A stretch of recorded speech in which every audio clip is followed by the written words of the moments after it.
Namaskar. Myself Dr. Deepti Bisht, Professor, Psychiatry Department, Faculty of Ayurvedic Sciences, Jyoti Vidyapeeth women's university. जो आज हम जो topic discuss करने जा रहे हैं वो है कामला। आज कामला के बारे में हम उसका निदान, भेद, लक्षण, संप्राप्ति, इन टॉपिक्स के ऊपर चर्चा करेंगे और संक्षिप्त में चिकित्सा सूत्र इसका देखेंगे। उसके अलावा कुंभ कामला और हलीमक, ये दो जो आगे की कंडीशंस हैं इसको हम देखेंगे। हम शुरू करते हैं आज का टॉपिक कामला।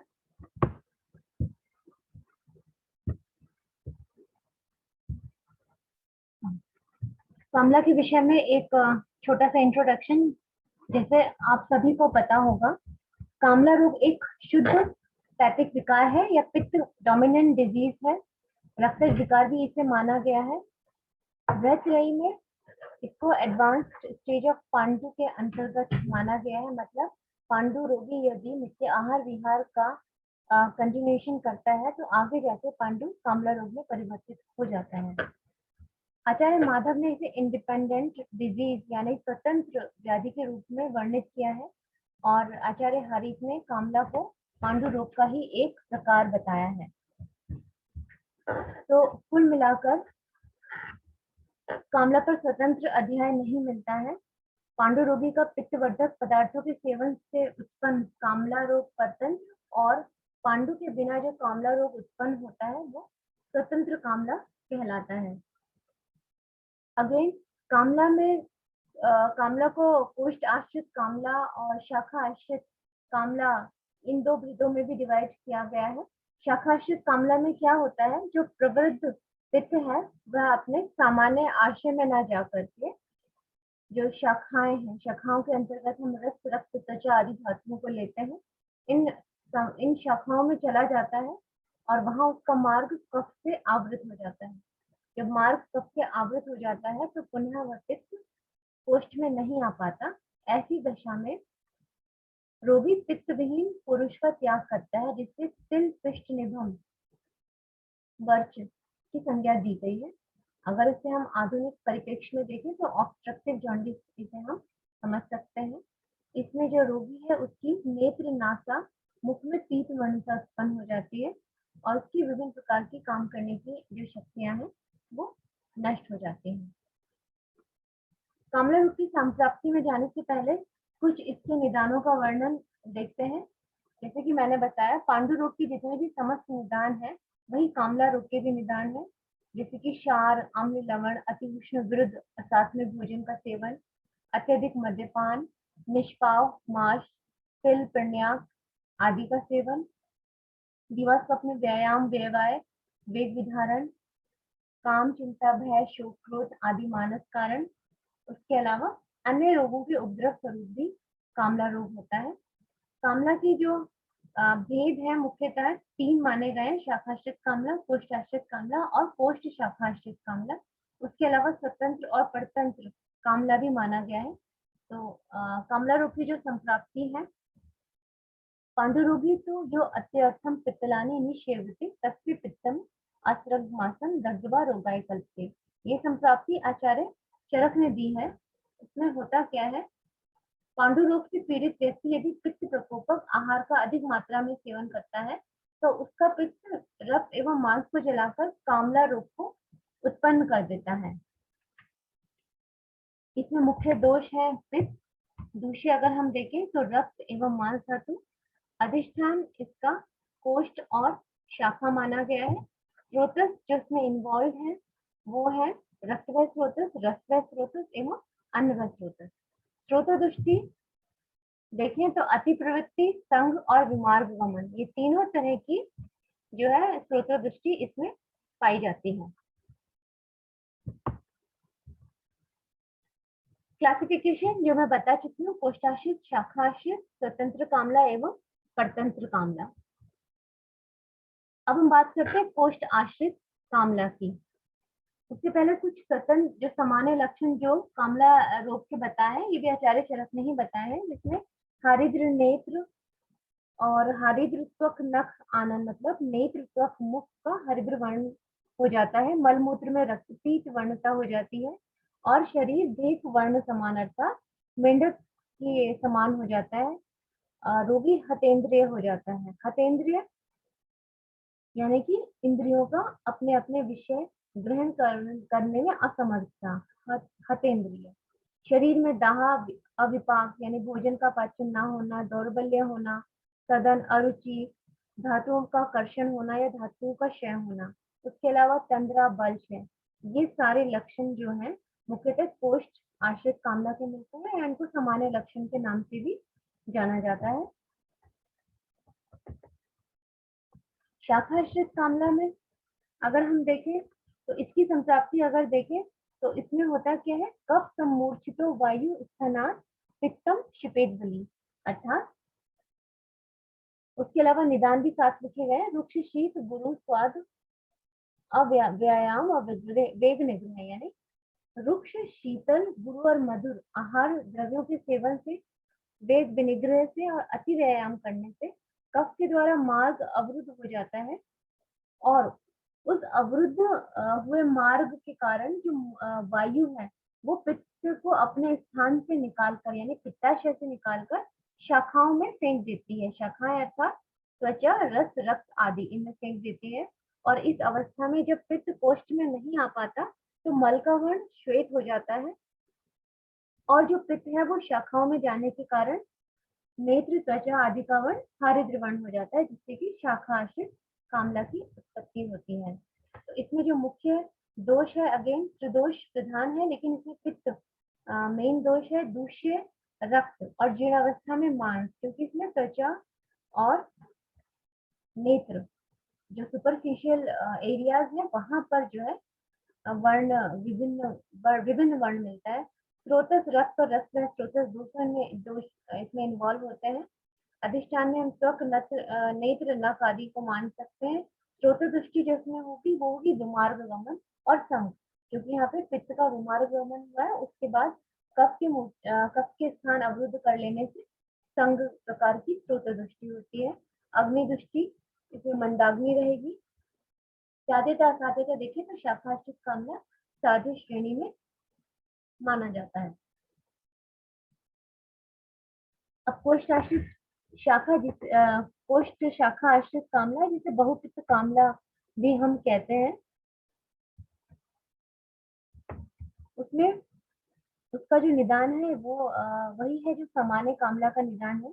पांडुरोगी अत्यर्थम पित्तलानी निषेवते तस्य पित्तम आसुर मांसम दग्ध्वा रोगाय कल्पते, यानी कि अगर पांडु रोग से पीड़ित व्यक्ति पित्त प्रधान आहार विहारों का सेवन अत्यधिक मात्रा में करता है तो उस कंडीशन में जो उसका पित्त है वो अस्त्रक और मांस यानी रक्त और मांस धातुओं को जला करके कोष्ठ शाखाश्रित या बहुपित्त कामला को उत्पन्न करता है। इसमें होता क्या है कि जो रक्त कण है वो दुर्बल हो जाते हैं, अधिक संख्या में जल्दी जल्दी टूटने लग जाते हैं, उससे पित्त अधिक बनता है और शाखा और कोष्ठ दोनों में जाता है, जिसके परिणाम स्वरूप कोष्ठ शाखाश्रित कामला की उत्पत्ति हो जाती है। उसका जो संप्राप्ति चक्र है उसमें रक्त और मांस का विदाह होना और उसके पश्चात विकृत मल रूपी पित्त का अधिक निर्माण होना ये देखा जाता है, जिसके फलस्वरूप रक्तक्षय होकर के सर्व शरीर में एवं कोष्ठ में पित्त का संग्रह होने लगता है। उसके अलावा जो लक्षण इसमें मिलते हैं वो है अविपाक यानी इनडाइजेशन, दौर्बल्य, सदन, अरुचि यानी एनोरेक्सिया मिलेगा, लैसिट्यूड, वीकनेस, बर्निंग सेंसेशन काफी मिलेगी और इसका जो एक खास लक्षण है वो है त्वचा का मेंढक के वर्ण के समान हो जाना और हतेंद्रिय यानी इंद्रिय के कामकाज में बाधा होना। साध्य असाध्यता देखिए, आचार्यों के अकॉर्डिंग अगर कामला रोगी का मल और मूत्र कृष्ण और पीत वर्ण का हो जाता है या उसे शोथ हो जाता है, नेत्र, मुख, वमन, मल और मूत्र का रक्त वर्ण हो जाता है तो वह असाध्य श्रेणी में चला जाता है। उसके अलावा अग्नि संपूर्ण रूप से नष्ट हो जाए और व्यक्ति नष्ट संज्ञा यानी कि वो बेहोशी की अवस्था में ही रहे तो वह कामला असाध्य माना जाता है। उपद्रव इसके आचार्य सुश्रुत में बताए हैं, जिसमें अरुचि, तृष्णा, वमन, ज्वर, श्रीशूल, मंदाग्नि, कंठशोक, दौर्बल्य, क्लम और सिद्ध पीड़न यानी कि डिस्कम्फर्ट इन कार्डिक रीजन, ये सारी चीजें मिलती हैं। कुछ पर्टिकुलर लक्षण जिसको एनोरेक्सिया, वोमिटिंग, फीवर, हेडेक इन सबसे कोरिलेट करते हैं। कुंभ कामला की अग्रिम अवस्था आती है, कामला की अग्रिम अवस्था आती है कुंभ कामला। कालांतरात् खरीभूता कृच्छ स्यात् कुंभ कामला कृष्ण पीत शक्रन मूत्रो घृषम शुनश्च मानव। यानी कि कोष्ठ आश्रित कामला की एडवांस स्टेज या कॉम्प्लिकेशन के रूप में हमें जो कामला रोगी में लक्षण दिखाई देते हैं उसे कुंभ कामला के अंतर्गत माना जाता है।